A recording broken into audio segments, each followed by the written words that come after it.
Hi guys, welcome back to a new video. So आज की vlog की शुरुआत हो रही है सुबह के 7:30 बजे और मैं हूँ ऑन द वे हल्द्वानी के लिए।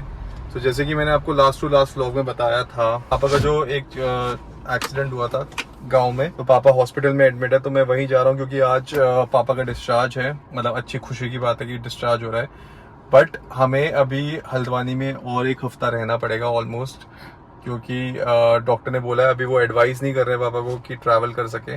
A few inches later. Okay, so मैं सॉरी वॉशरूम ब्रेक के लिए चला गया था, वॉशरूम जाना था बहुत अर्जेंटली।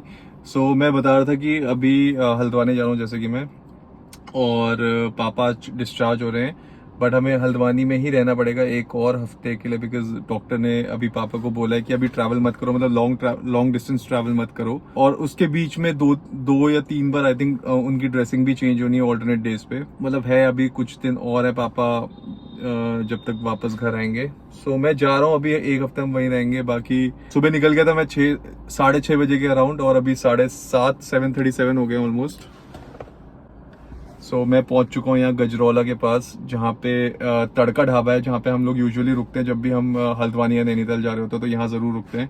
बट अभी मैं कुछ पराठे वराठे नहीं खाना चाहता, क्योंकि बहुत सुबह और जितना लेट करूंगा उतना ज़्यादा ट्रैफिक हो जाएगा। तो मैं देखता हूँ यहाँ पे साइड में मैकडॉनल्ड्स भी है, तो ड्राइव थ्रू से अगर मैं कुछ पैक करा लूँ अपने लिए, कॉफ़ी वॉफ़ी ले लूँ।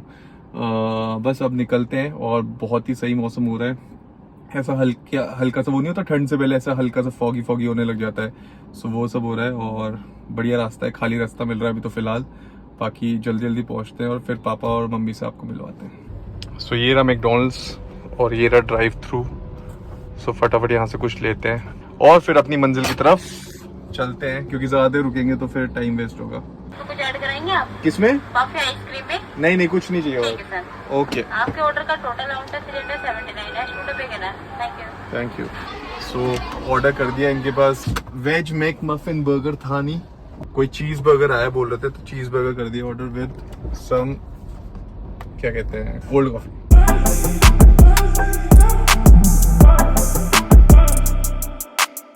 सो ये कुछ पहले ग्रैंड चीज, पता नहीं कौन सा बर्गर है, पहली बार सुन रहा हूँ मैं, और कोल्ड कॉफी। मैंने इनको बोला कि कोल्ड कॉफी थोड़ा सा स्ट्रॉन्ग कर दो और शुगर कम, तो कहते सर फिर आप आइस्ड कॉफी ले लो। मेरे को आइस्ड कॉफी पीनी नहीं थी, तो मैंने कहा आप शुगर कम कर दो, फिर एक काम करो आप, अगर स्ट्रॉन्ग नहीं कर सकते। तो कहते प्री मिक्स आता है, तो मैंने कहा भाई जैसा आता है दे दो यार, कोई बात नहीं।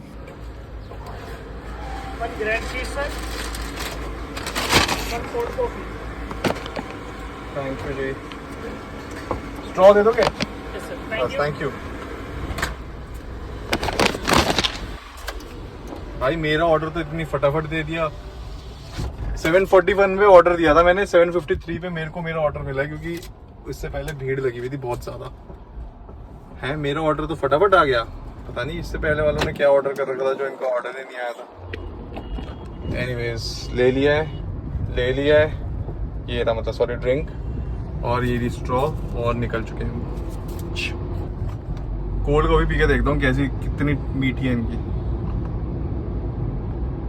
ओहो भाई, शुगर रश दे दिया इसने तो, इतनी ज्यादा मीठी है। भाई मैं निकल गया था ऑलरेडी बर्गर और वो कोल्ड कॉफी लेके, बट मैं रुक गया हूँ क्योंकि बर्गर दिखाता हूँ आपको। भाई ये तो महंगी बातचीत वाला बर्गर है, कोई ग्रैंड चीज देखो। ओए होए 2 पैटी, तो समझ नहीं आ रहा। बढ़िया बर्गर आ गया गलती से।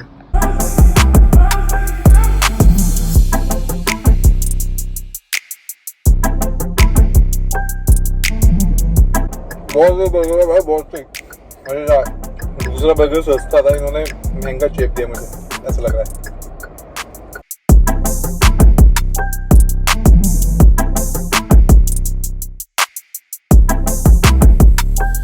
ओके दोस्तों, सो हल्द्वानी में पहुंच चुका हूं और बहुत सारे होटल्स देखे। एक्चुअली होटल क्यों देख रहा हूं मैं अभी आपको बताऊंगा पूरी कहानी। अभी जा रहा हूं मैं, पापा डिस्चार्ज करवा दिया, पेपर सब साइन हो गए हैं, बस उनको पिक करने जा रहा हूं, और फिर उसके बाद आपको कहानी बताऊंगा कि होटल्स क्यों देख रहा था मैं यहाँ पे। बहुत सारे होटल्स देखे भाई, थक गया।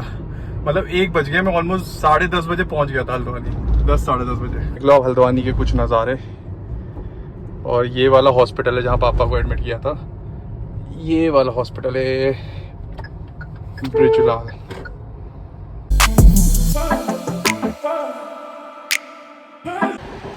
पापा हेलो कर दो। Hey, मम्मी पापा आ गए हैं तो अभी जा रहा हूँ बस इनको लेके। 2 hours later. ओके दोस्तों, तो होटल में आ चुके हैं और बहुत ज़्यादा देर हो गई है। अभी मैं इससे पहले विशाल मेगा मार्ट गया था, कुछ सामान लेके आना था, जैसे बिस्किट्स और पानी की बॉटल्स, और रास्ते में मैं लेके आया पाइनएप्पल, क्योंकि पाइनएप्पल खाने का मन था, तो पाइनएप्पल भी लेके आ गया। और अब फाइनली आ गए हैं रूम के अंदर। पापा हैं यहाँ पे। पापा कैसा फील कर रहे हो? Hello, I am now comfortable हो एकदम? ये देखो पापा के पाँव में ये लगी हुई है, पूरी पट्टी वट्टी बंधी हुई है। थोड़ा आप एक्सप्लेन करना चाहोगे हुआ क्या था एग्जैक्टली आपके साथ, मतलब क्या कैसे लगी आपको? मैंने थोड़ा थोड़ा तो बता दिया सबको। सही था मतलब? गाँव में जा रहा था मैं, हाँ। सब्जी वब्जी देख रहे खेत में, हाँ। तो वो सब्जी देख के वापस आ रहा था, तो ऊपर के खेत पे ऐसे किनारे आ रहा था, शायद वो डिसबैलेंस हुआ, घास को पड़ा पाओ क्या हुआ, मैं नीचे को गिरने लगा, नीचे वाले खेत में 4-5 फीट नीचे दूसरा खेत था। तो मैं सोचा कहीं ऐसे गिर के हाथ टिकेगा, हाथ टूटेगा, इससे अच्छा मैं कहा चलो पाँव से सपोर्ट लेता हूँ। जंप किया मैंने, जो ही जंप किया तो पाँव वहाँ हो तो मिट्टी में, मिट्टी ऊपर नीचे होगी तो ट्विस्ट होगी, ट्विस्ट होने से एंकल क्रैक करके आवाज आ गई थी। मैं समझ गया था कि क्रैक हो गया करके। जब जंप किया तो मेरे ही बाहर से लैंड होते हुए हड्डी टूट गई, बाहर निकली, और पाँव ट्विस्ट हुआ तो उसने वो स्किन काट दिया 4-5 इंच लंबाई में। अच्छा, फिर आपको बहुत ज्यादा खून वून भी बहाता है ना, सब ब्लड वगैरह निकला था काफी। हाँ। तो पापा जब हॉस्पिटल आए थे तो डॉक्टर ने भी बोला था, मतलब जो भी फर्स्ट एडर्स थे जिन्होंने देखा, वो भी कह रहे थे कि ऐसा लग रहा है पाँव, जो पापा का फुट है वो बहुत ज्यादा ऐसे कमजोर सा लग रहा था, क्योंकि ब्लड लॉस इतना ज्यादा हो चुका था। बट फिर भी चलो जो हुआ जैसा भी हुआ, लेकिन अब ये अच्छी बात है कि अब पापा रिकवर कर रहे हैं और अब यहाँ पे अपना आराम से होटल में स्टे कर रहे हैं। और होटल में स्टे करने का रीजन ये है, वैसे तो हमारे बहुत सारे रिश्तेदार हैं यहाँ पे, सारे मामा, चाचा, ताऊजीज, दीदियाँ, कजन दीदियाँ, भैया वगैरह, मौसी वगैरह सब है यहाँ पे। बट हमने क्या, बेसिकली पापा को थोड़ा चाहिए था कि ऐसे किसी को परेशान ना करें हम लोग, किसी भी रिश्तेदार को किसी के घर में स्टे करके, क्योंकि होता है ना, अगर कोई आपके घर पे ऐसे पेशेंट आ जाए या कोई आ जाए जो बीमार है, तो उसकी पूरी देखभाल करनी होती है, खाना वाना, ये सारी चीजें, कंफर्ट वगैरह देखना पड़ता है। इसलिए पापा को था कि मैं किसी को परेशान ना करूं, तो हम लोगों ने होटल कर लिया यहाँ पे, और होटल में आराम से पापा लेटे हुए हैं बढ़िया कंफर्टेबल बेड में हॉस्पिटल के बाद। और मम्मी ये रही। मम्मी आपको कैसा लग रहा है? मुझे अच्छा लग रहा है, लेकिन पापा अच्छे से ठीक हो गए आगे। हाँ। चोट लगी तो पापा का इतना ब्लड आ गया था, बहुत ही ज्यादा। मैं तो बहुत रोई थी जब। फिर मम्मी इमोशनल हो गई। मम्मी एक्चुअली फोन पे भी जब मम्मी ने अगले दिन मुझे बताया तो मम्मी रोने लग गई थी, बताते बताते कि ऐसा हो चुका है पापा के साथ। कोई बात नहीं मम्मी, अब पापा ठीक है ना, अब तो ठीक है, तो बस अब रो के क्या फायदा, अब हो गया, वो जो बुरा टाइम था, बुरा वक्त था, वो गुजर गया है। लेकिन हम लोग गाँव में थे ना, हाँ। कोई फैसिलिटी नहीं, वो नहीं हो, तो सारे हमारे भतीजे वगैरह जितने भी रिलेटिव थे सब वहीं थे, पूजा में सब लोग आए हुए थे। तो जल्दी से पापा को ट्रीटमेंट मिल गया। रात में हम लोग पापा को वहां से लेके हल्द्वानी लेके आए, तो यहाँ के भी फटाफट उन्हें ट्रीटमेंट मिल गया था। उसके बाद फिर मतलब डॉक्टर भी बहुत अच्छे थे जिन्होंने पापा का जो ट्रीटमेंट कर रहे हैं। अब उन्होंने यही बोला कि आपको 1 वीक के लिए आप यहीं रुकना पड़ेगा। हाँ, क्योंकि लॉन्ग डिस्टेंस ट्रैवल नहीं कर सकते, नहीं जैसे कि मैंने बताया था पहले भी आपको। हाँ। तो अभी इसलिए हम लोग 1 हफ्ते यहीं रुके हैं, और अभी पापा की 1-2 बार अभी ड्रेसिंग भी चेंज होगी। तो उसके बाद जो ड्रेसिंग वगैरह चेंज करने के बाद डॉक्टर जैसे भी एडवाइस करेंगे कि आप जा सकते हो, स्टिचेस आप घर पे जाके दिल्ली में जाके कटवा सकते हो कि नहीं कटवा सकते, जैसे भी वो बोलेंगे वो हम लोग फॉलो करेंगे, क्योंकि डॉक्टर की बात माननी जरूरी है जिन्होंने ऑब्वियसली सर्जरी करी है। बस अब स्माइल कर दो, अब सही हो गया। मम्मी बड़े दिनों बाद ऐसे अब कंफर्टेबल बेड पे सोएगी। वहां पे सोफे में सो के कैसे कमर दर्द हो गई। नींद नहीं आती थी ना, पापा को देखना पड़ता था, रात को पापा सो नहीं पाते थे। हाँ। तो मेरे को देखना पड़ता था। मुझे नींद आती थी लेकिन मैं उठ जाती थी पापा को, जैसे मेरे को बहुत तेज नींद आती थी, मैं उठ जाती थी पापा को देखने के लिए, क्योंकि उनके ड्रिप लगी हुई थी, वो देखनी पड़ती थी रात को। चलो अब आप आराम से सोना, आज कंफर्टेबल बेड आ गया आपका, बढ़िया रूम है। और बस अभी बाकी ऐसे हमारे सारे रिलेटिव्स वगैरह आ रहे हैं मिलने पापा से, क्योंकि आज डिस्चार्ज हुआ है पापा का। हाँ चलो कंफर्टेबल है, बढ़िया है ऐसे ही बढ़िया बढ़िया चलते रहे। जो बुरा टाइम था वो गुजर गया है एंड टचवुड वापस ना आए। कभी भी किसी की लाइफ में भी बुरा वक्त नहीं आना चाहिए, सबके साथ भगवान अच्छा करे। ओके दोस्तों, तो अभी मीनू दीदी और जीजू आए हुए हैं घर पे, खाना लेके आए थे हमारे लिए डिनर। बट मुझे अभी याद आया, आज ट्यूसडे मेरे एकदम से दिमाग से निकल गया था, तो मैं जा रहा हूँ मंदिर ढूंढने। यहाँ पे पास में ही एक मंदिर दिखा है मेरे को 1.5 किलोमीटर दूर। पैदल पैदल जाता हूँ, हनुमान जी के दर्शन करता हूँ। जय श्री राम। खाना आ गया है, मीनू दीदी का अपने घर से लेके आई है न्यूट्री नेगेट, न्यूट्रेला की सब्जी और रोटी। और मेरा लग गया है बेड। मम्मी पापा ये रहे। The next morning. ओके दोस्तों, नेक्स्ट दिन है आज और मैं आ गया हूँ फ़िलहाल अभी जिम करने। और मैं जिम आया हूँ बिल्कुल होटल के पास ही, 5-10 मिनट की दूरी पे था, डेल्टा फिटनेस करके, जहाँ पे आपने यूजुअली सौरभ जोशी और उसके भाइयों को देखा होगा जिम करते हुए। तो मैं उसी जिम में आ गया हूँ। देखता हूँ, बहुत मतलब देखने में तो ऑब्वियसली वीडियोस में बहुत अच्छा लगता था कि बढ़िया जिम है और ये सारी फैसिलिटीज़ अच्छी हैं। तो ट्राई करते हैं आज जिम। और मैं ऑलमोस्ट बहुत टाइम बाद, 2-4-5 महीने बाद जिम जा रहा हूँ। देखते हैं कैसा होता है। जो भी जिम का सेशन होता है वो कैसा होता है वो देखते हैं और आपको भी दिखाता हूँ जिम कैसा है।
ओके दोस्तों, तो मैं आ गया हूँ जिम से वापस और खाना लेके आया हूँ मौसा जी के घर से हमारे लिए।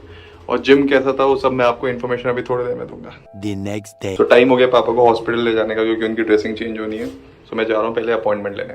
ओके दोस्तों, तो कल मैं गया था यहाँ पे डेल्टा जिम, जैसे कि आपने क्लिप्स में भी देखा होगा, और बहुत बढ़िया जिम है। मतलब यहाँ का आई थिंक हल्द्वानी का सबसे बड़ा जिम है वो, और सबसे बढ़िया बेस्ट जिम है। वहीं पे सौरभ जोशी भी आता है, वहीं पे गेमर फ्लीट भी आता है। और पापा बता रहे थे मतलब जो हल्द्वानी के कुछ सेलिब्रिटीज़ है ना, तो वो सारे वहीं पे आते हैं जिम विम करने, एक्सरसाइज करने। और वैसे भी जिम अच्छा है, मतलब ऐसा नहीं है कि मैं इसलिए गया था क्योंकि सेलिब्रिटीज़ आते हैं और क्या पता मुझे सौरभ जोशी दिख जाता। बट मैं तो दिन के टाइम में गया था, उस टाइम पे थोड़े ना आते, उस टाइम पे पूरा खाली पड़ा होता है। और बाकी बस जिम बहुत अच्छा था, सारी फैसिलिटीज़ है वहाँ पे। सोना था बट मैं सोना कर नहीं पाया बिकॉज मैं टॉवल नहीं लेके गया था। तो मैं आज फिर जिम जाऊँगा तो अपना टावल वावल सब कुछ कपड़े वपड़े बढ़िया लेके जाऊंगा कि वहाँ पे सोना लूँ और उसके बाद नहा वा के यहीं पे आ जाऊँ वापस घर, मतलब होटल आ जाऊँ। और दूसरी अपडेट पापा की, तो पापा को अभी हम लेके गए थे ड्रेसिंग चेंज करवाने के लिए हॉस्पिटल। आप देख सकते हो अभी पापा का घाव ऐसा है जो चोट लगी हुई है, और इससे पहले ऐसा था। और बिफोर एंड आफ्टर देख लो। तो डॉक्टर कह रहे हैं इम्प्रूवमेंट है, अब 2-3 दिन की बात और है, 2-3 दिन के बाद एक बार और ड्रेसिंग कराएंगे, फिर आप लोग जा सकते हो अपने घर वापस। तो आई थिंक मंडे को, आज है थर्सडे, तो वो कहता है। और हाँ, पापा मम्मी को फीवर भी आ रहा है यहाँ पे, तो वो कह रहा था पापा के लिए फीवर ठीक नहीं है, क्योंकि वो सीधा जो फीवर का बैक्टीरिया वगैरह होता है वो आपकी जो आपकी चोट लगी है उस पर दिक्कत कर सकता है, इसलिए पापा को फीवर नहीं आना चाहिए। और दूसरी बात, अगर फीवर आया तो सैटरडे को ही हमें जाना पड़ेगा, और अगर फीवर नहीं आता तो मंडे को जाएंगे। यही चल रहा है यहाँ पे। हम तीनों ऐसे रूम में बैठे हुए हैं, आराम से चिल कर रहे हैं रूम के अंदर। चिल तो क्या ही कर रहे हैं, रूम में बैठे हुए, ऐसा बंद सा रूम है। और बाकी कोई ना कोई आता ही रहता है, कोई खाना लेके आ गया, कोई चाय लेके आ गया, कोई वैसे मिलने आ गया। तो आना जाना लोगों का लगा ही है, रिश्तेदारों का हमारे। बस यही चल रहा है। अब देखते हैं, अगली ड्रेसिंग मंडे को है, तो मंडे को हम ड्रेसिंग करा के मोस्ट प्रॉब्ली यहाँ से निकल जाएंगे। यही है। फिर वहाँ पे दिवाली का काम हुआ, मैं दिवाली की डेकोरेशन वगैरह भी करनी है। मम्मी डेकोरेशन करनी है, कब करेंगे? लाइटें वाइटें लगनी है, कुछ नहीं लगा अब तो। जब ये पापा ठीक होंगे, यहाँ से जाएंगे तभी तो करेंगे ना। वहाँ पे बोलना पड़ेगा उसको, इलेक्ट्रिशियन को, कि आके हमारा लगा दे बिजली सॉरी वो लाइटें वाइटें। वो तो लगा देते हैं साक्षी वहाँ। हाँ साक्षी भी नहीं है ना, साक्षी अब अकेले छोड़ना रहेगी, वो इसलिए अपनी मम्मी के घर पे रह रही है कुछ दिनों के लिए, जब तक हम लोग वहाँ पे नहीं है। बाकी अब आगे की अपडेट आपको अगले व्लॉग में देंगे कि अगला क्या है, पापा का सीन अब कब खुला कब नहीं खुला, कब हम जा पा रहे हैं दिल्ली, वो सारी अपडेट आपको नेक्स्ट व्लॉग में मिलेगी। तो बस यहीं तक था ये व्लॉग। यहाँ तक व्लॉग देख लिया तो लाइक शेयर कमेंट कर देना, चैनल पे नहीं हो तो सब्सक्राइब कर देना और रिंग द बेल कर देना। मिलते हैं नेक्स्ट व्लॉग में।